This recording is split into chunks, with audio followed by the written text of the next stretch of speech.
Hey guys, welcome to another lesson here at THSS Technology. Today we're going to continue on with our lesson about our top-down shooter. So last lessons we went over how to instantiate our laser. So let's look at our current game state. So we have a laser that can spawn, it despawns when it leaves the screen. We have enemies that we can kill, and of course we have enemies that can kill us. Okay, excellent. So we're going to build on that today, and we're going to add a live system to our player, so maybe it takes multiple enemy hits before we die.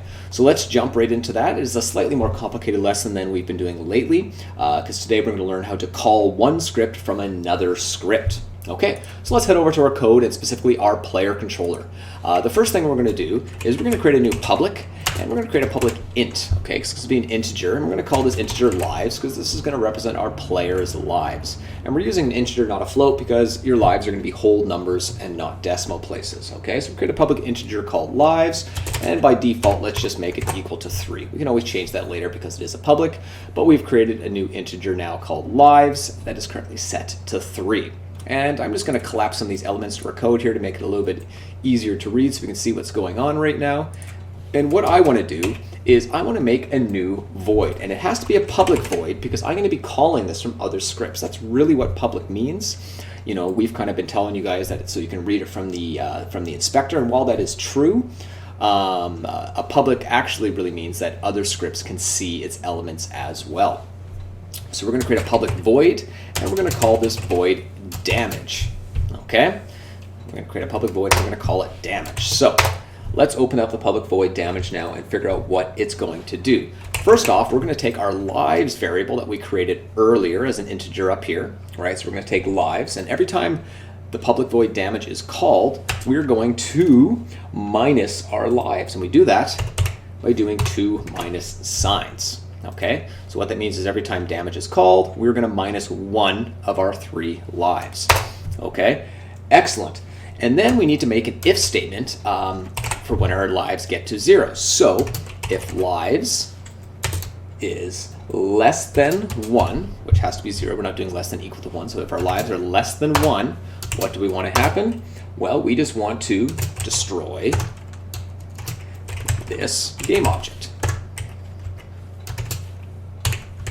Okay, excellent. That makes sense. So every time we take damage, remove 1 of our lives. If our lives are ever less than 1, destroy this game object. So that is what will kill our player.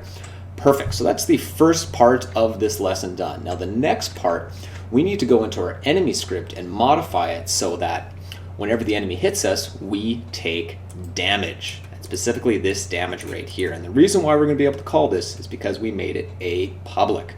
So let's go over to our enemy script now, and let's go down to the area where we hurt our player, which is right here. So if other game object.compare tag player, we did this lesson last time, if that enters our collider, destroy that player. But we don't want to destroy them anymore, right? Because that is no longer what we are doing. So what we want to do is we want to make it so we can take away 1 of those lives. Okay, so I'm going to remove that little bit of code there. And here's how we call another script. So we're looking for an other. So what we're going to do is we're going to say other.transform. And what we're going to do specifically is called get component. Okay, we're looking for a certain component. And what's the component we're looking for? Well, we're going to put in these brackets here. And the component we're looking for is our player controller script. Okay? You can see that automatically recognizes because we've made our player controller script public. So if we're looking for our player controller script, and then we have to put double brackets there. And then inside the player controller script, what are we looking for? Well, we are looking for damage. And because it's a public void, we need to put the double squiggly brackets there. Okay, so what we've done there is with our other game object, compares tag is the player, we want to grab the component player controller script, and from that player controller script, we are executing the void player controller damage. Okay, so let's do a little test there and see if this works. So back to Unity. Let's click play now. Getting no errors, always a good sign. We can fly around as normal. Right, I'm going to click on my player here, so you're going to see it in the inspector, and you can see my 3 lives there. But let's take an enemy now, and let's drag that enemy into our scene. As you can see, my lives went down to 2.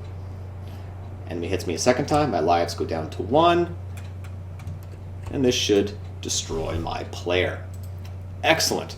So it is working as intended. We've implemented a successful live system into our game.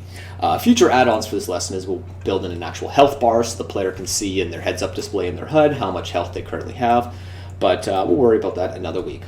Okay guys, thanks for watching, and we'll see you all later.